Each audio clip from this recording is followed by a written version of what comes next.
So we took 10 undergraduate students to Boston. These students were studying elementary education and special education. And the purpose of the trip was to give them a professional experience where they could study the aspects of belonging. And Boston created such a great backdrop for that because you have this historical site where the Pilgrims and the indigenous people came together, sometimes successfully, to create communities of belonging and even covenant belonging, and sometimes not so successfully. Boston is also the site of the first public school in the United States. Our founders understood that this experiment of democracy would only work if there were an educated citizenry. And how do we ensure that if it isn't by design that everyone has access to public education?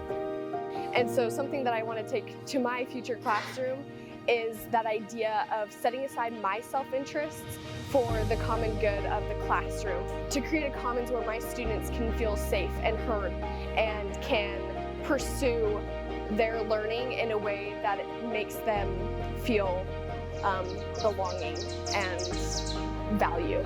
You limit yourself and your life and your capacity to love if you don't include other people in your lives. And I just, like, on this trip we've been able to go and see like multiple generational homes, like of John Adams and Henry Fellows, and I just loved how in their homes they created a place and a space where people felt welcomed and invited.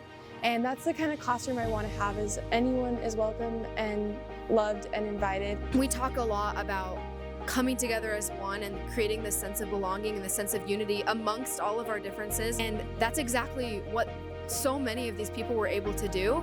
And that's exactly what my goal is as a future educator to do for my students, to see them all as individuals, but then to help them come together and learn that each of their differences are so important to our classroom community.